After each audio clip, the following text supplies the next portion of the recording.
everyone. Happy Victober to you. I hope it is going so well and that you're having a splendid time reading Victorian things.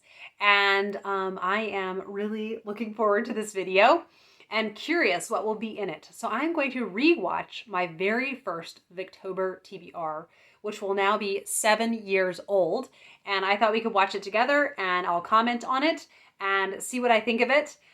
Because I'm curious, what did I put on this TBR? And just thinking what a fun journey it's been, falling more and more in love with Victorian literature over the years. So here we go. Hi guys, it is Kate and I am back and I'm really excited to be back and filming. I just have to say that when I filmed this video, we were first in our Philadelphia apartment. And I was having a lot of trouble finding a place with good light. So I was trying to film in my bedroom, but when you're in a row home, you're lacking in good lighting. So eventually I did find a place, but this is when I filmed upstairs. Please forgive the lighting that maybe is not the best. I really don't have a lot of natural place in my new house, which I really like where we're living, but for filming, it's just not as conducive. So I decided that instead of just not filming, I would film and make the best of it, and I'll be continuing to experiment with lighting, and hopefully things will get, totally up to where I would like them to as far as lighting goes. But I'm really excited to talk about my October TBR, and I'm just looking forward to all of these books, and I have a lot, but I really have picked up the speed with my reading this month because I had such a slumpy September, and I'm just, liking everything that I'm reading. So without further ado, my October TBR, and the first, I will link down below my Victober TBR, and that in case you missed that video, it is Victorian October Reading Month, and I am hosting along with... So I think I meant to say my Victober announcement video, because then I was just like, oh no, is this not the TBR? But I'm pretty sure this is the TBR. Katie over at Books and Things, Alicia at Ex Libre, Yamini at The Skeptical Reader, and Ange at Beyond the Pages. So I'm very, very honored to be hosting with these lovely ladies, and we are just spreading the Victorian literature love all around the booktube world, and really excited to do that. But I did add several more to my Victober TBR, and the first is The Sign of Four by Arthur Conan Doyle. This is a Sherlock Holmes novel. I'm not the biggest fan of Sherlock Holmes as far as mysteries go, but it is very atmospheric, it's very mysterious and fun for October, and I got the audiobook, and the audiobook seems like definitely less of a commitment, so I'm more up for that. And then I also... Wow, this was when I was doing CD audiobooks. I didn't know I was doing them that recently. I haven't really fallen in love with any of the Sherlock Holmes novels. I've had a lot of fun with the short stories, so that's been a good resource, and that reminds me that I want to continue through the adventures of Sherlock Holmes. Added The Light That Failed by Rudyard Kipling. This is about a soldier who comes home and he has lost his vision, and just how he deals with that and how his family deals with that. So it sounds really interesting, and I'll talk more about this in my Victorian literature tag, and it's just underrated and I had forgotten about it, but I already have so many books lined up for Victober. I don't know what will happen, but I'm adding it in the hopes that I might get to it. Okay, so maybe I did have somewhat of a TBR in the other video, so I'll hop over to that too for this video. Unfortunately, The Light That Failed was a complete miss with me. And I've also tried Kim by Rudyard Kipling, and it was a complete miss with me. So he's someone that I want to love. I have really enjoyed his animal stories and the Jungle Books, but not really anything else in that. And if you have not read If, the poem by him, it is astonishing. The next one that I have to talk about is Rebecca by Daphne du Maurier, and I will be doing this as a buddy read with Lauren over at Burnt Fiction, Kate at the Novel Nomad. What's slow going? Okay, I'm going to zoom forward, and I think that's all of the... Wow, that's the only Victorian reading I have in that TBR. Okay, then I'm going to hop over to the announcement video.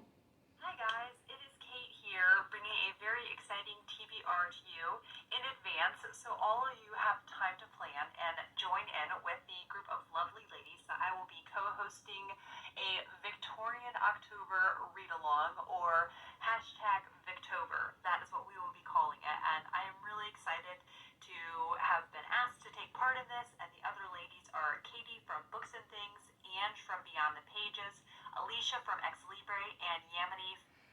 Okay, let's see if I can find the actual TBR part of this. The next challenge is a Victorian Gothic novel. That was a very loud sound effect. Over at the Skeptical Readers challenge, and the one that I have picked for this is Dr. Jekyll and Mr. Hyde, and I think this will be great for October. Yeah. Unfortunately, Dr. Jekyll and Mr. Hyde is one that like had such a reputation. It was going to be suspenseful. It was going to be atmospheric, and I wasn't creeped out enough. I know, like I wanted to be really creeped out, and it was not creepy to me. But I actually have been thinking of returning to it at some point. I am really kind of apprehensive going into this, but it's one of those ones that I feel like I should read. So I think I just want to go for it and read it, and we'll see how it goes. Then the third challenge is to read a novel by a female Victorian author, and this was picked by Ange from Beyond the Pages, so I'm sure you can have lots of suggestions from her if you go to her channel. But the one that I picked is Sylvia's Lovers by Elizabeth Gaskell. I consider Elizabeth Gaskell to be one of my favorite authors, but I have only read 3 of her books, and I kind of have been avoiding the sadder ones. So that's kind of silly. So I really want to try this. And from what I can tell, this is kind of a love triangle.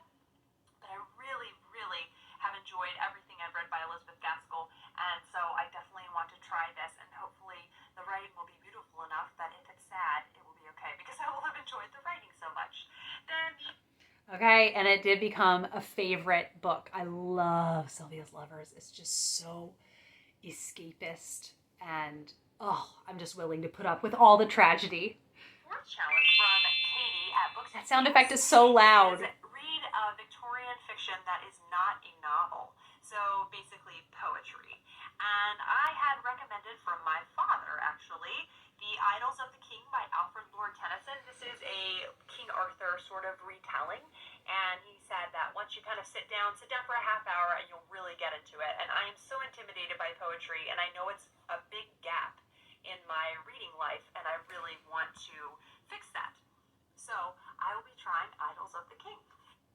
Poetry has been such uphill work for me to gain ground in, but slowly I have, I've read more poetry, not nearly as much as some readers. And I always forget, and I did, talked about it recently, but it's supposed to be said Idylls of the King, but it just looks like idols. Anyhow, I was not ready for it then, and I just put it down like pretty much right after starting. So this spring, I finally made it 7 years later to Idylls of the King. I forgot that was on my first year's TBR. And it was so beautiful and worth the effort, but definitely wasn't ready for it then. And then the last challenge from Alicia at Ex Libre is read a book where the plot is afoot, which I really like that. It just sounds very exciting. So, of course, you can go to Alicia's channel, and she will have lots of suggestions on her video for you of good ones to read for that. I will be reading The Moonstone by Wilkie Collins, and I'll be doing this with all the other lovely ladies who are hosting Victober. So I am really looking forward to that. I think also October is just going to be so suitable for it, and it will be a lot of fun. So I think, if I'm remembering correctly, I started The Moonstone, and then I didn't finish it until the following spring. And when I did finish it, I really enjoyed it. So I don't know if anybody else finished it, except maybe Katie that time, the original host. I had forgotten that. And a couple other books I have added in addition to those. The first is Lorna June by R.D. Blackmore. This is a classic that ever since seeing the miniseries a few years ago, I really wanted to read. I think this is set in 17th century England, and this is just going to be really different from a lot of what I read. And I love the idea of reading something set in 17th century England because it's basically like Robin Hood era, and I haven't ever read anything in that era, and I think it'll just be a treat. And I think there's political intrigue and romance in there, and there's a rebellion, and so I just think it'll be really different and kind of refreshing and a new type of book to experience. And then So I did read Lorna June that fall, and I fell very in love with it. And then last year or 2 years ago, it was my Patreon group read, and it was a bit of a flop for everyone except two people. And unfortunately, like my reread just kind of stalled. So I think I have to be in the right mood to revisit it. It does have a lot of charm to it. I think the characterization isn't the strongest, but it's a really wonderful reading memory for me. And another one that I added to my TBR is Dombey and Son by Charles Dickens. I will be doing this as a buddy read, the long-awaited autumn buddy read with Victoria from A Hermit's Progress, Amanda Center of Amanda Center, and then Amanda J. And I will link all of those channels down below. I'm really looking forward to reading this with them. I'm going to try to read a Dickens that is, I think it's around 800 pages in a month. Hopefully it will go well. I also have gotten the Kindle edition, and so I think between the two of those, I should be able to do it. And this is one that I'm going in pretty blind. I got a basic plot synopsis when I watched Katie at Books and Things, her What the Dickens series, but I don't know too much about it, which I'm really looking forward to, because when I read Bleak House, it felt a little bit like I was reading the screenplay for the miniseries, and so I would really like to experience this fully as a book, and I'm looking forward to that. And then So that was such a highlight also of that Victober for me, Dombey and Son. It's right in the same category for me as David Copperfield. It's so cozy and warm and such a special book. So I'm very excited to be rereading it this Victober. I fell so in love with it. And I like taking a whole month to read it, not putting pressure to read it over a quicker time period. And I feel like Amanda Center was the only one that completed it with me, but I could be wrong. Also, I talked about reading a Kindle copy. I think I meant a Nook copy. I used to have a Nook, which is like the Barnes & Noble e-reader, and I read so much less on it, and I think it's because I just didn't like the formatting of it as much. And maybe, I'm not sure exactly, but that died, the second Victober. And then I went for 4 years without having one, and I'm so excited to have one this Victober. another one that I'm just doing as an audiobook is Treasure Island, and this is one that I've always wanted to read, and I think it'll just be a really fun one to add to the mix, especially since it is considered a children's book. Victorian literature can be pretty dense at times, and so I think it'll be nice to switch things up with that. I forgot that I had Treasure Island on pretty much every Victober TBR until I finally read it 2 years ago. That's so funny. So I had it on like 4 TBRs, but I finally read it and I loved it so, so much. So I hope you enjoyed getting to see my choices I had for my first Victober TBRs. And some of those have become all-time favorites. And I think, yeah, it's cool because now seeing that far enough out, I actually had read all of those things at this point. As the TBRs go on, I'm sure I have not at all read all of those because I started to make more outrageous TBRs. So thank you for watching. I hope you are having the most fun Victober ever, and I will be back with another video soon. Bye.